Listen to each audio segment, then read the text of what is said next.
Hello, hello, hello, hello, hello, hello, hello, hello, hello, hello, hello, hello, hello, hello, लेवल बढ़ाइए इधर नहीं है hello hello hello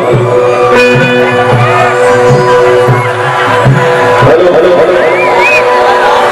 hello hello hello hello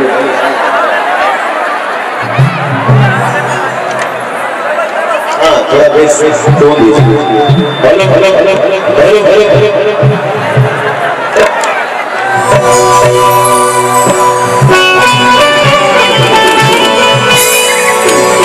भाई भाई भैया अरे इनका नाम है जिया। कैसा लग रहा है यहाँ आके आपको? बहुत ज्यादा ही अच्छा।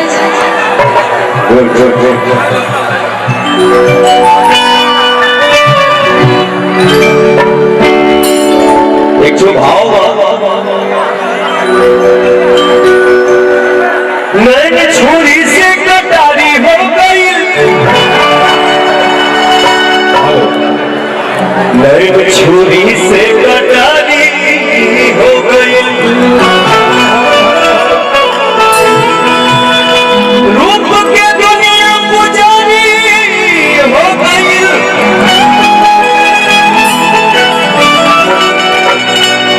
ये हो नजरिया में आके जब बसी जाला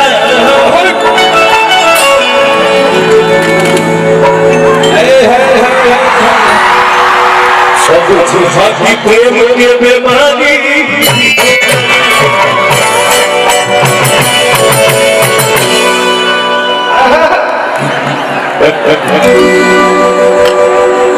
आप लोगों को देख के इतना बढ़िया लग रहा है ना,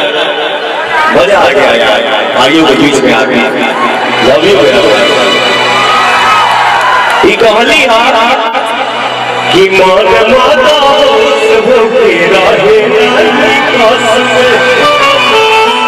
दिलवा भी हो गई दोसर के बस में।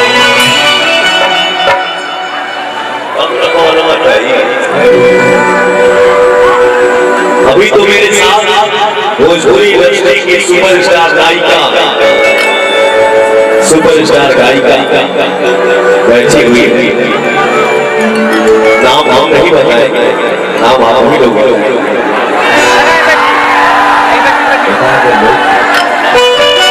और होली का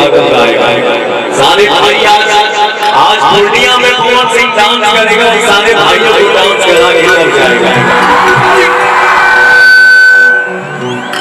कि उठवा के ललिया कन्नवा के बोलिया आयो किया के देकर उठवा के ललिया कन्नवा के बोलिया किया के देकर अरे ला हरे ला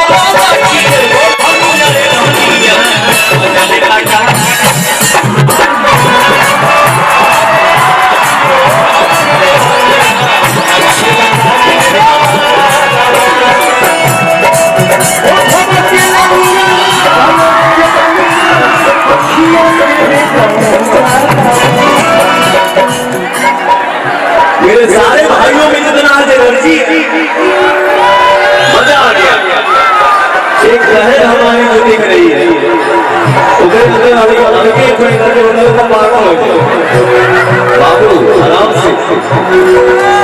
उठवा के लालिया के बोलिया अखियां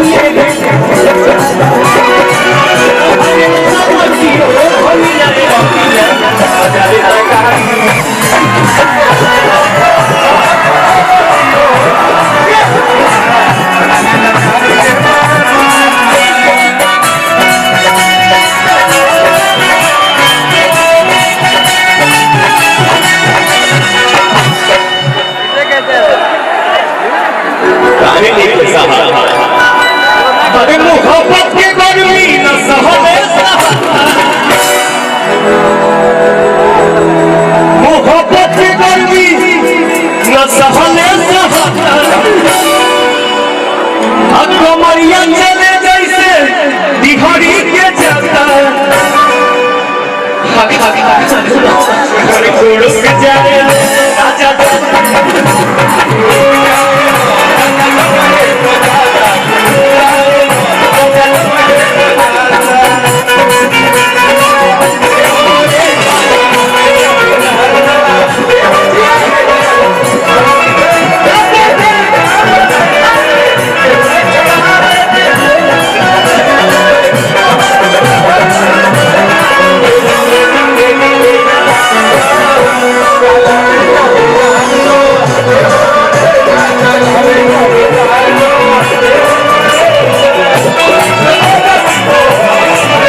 जिंदा जवानी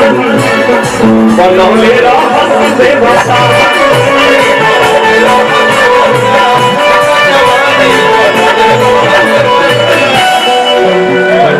ये जो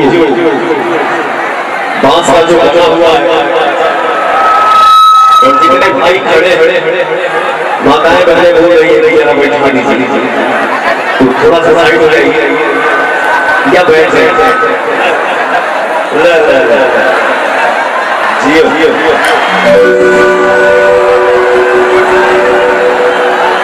क्या भाव है हौसलू न लागे के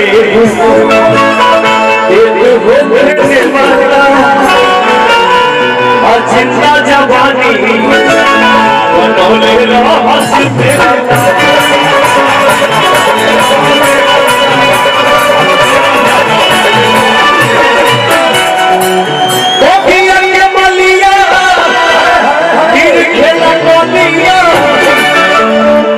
देखिए किसी किसी के भाव बगिया के बलिया मेरे के रखलिया सब रोज चूसे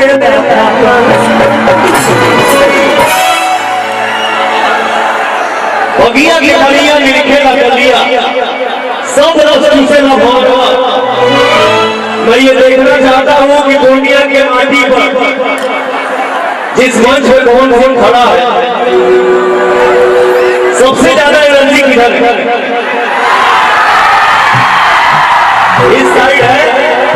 या सामने है या मंच के राइट साइड में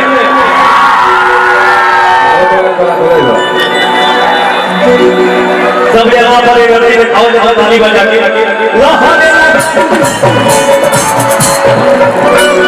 अभी सामने नहीं अभी राइट साइड नहीं अभी सिर्फ इधर गाने का आता हूं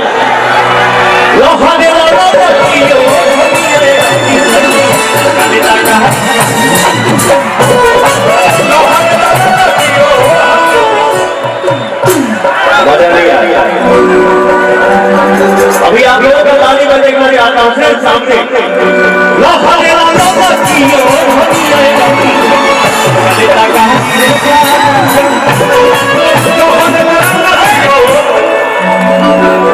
अभी इस साइड का लेकर आता हूं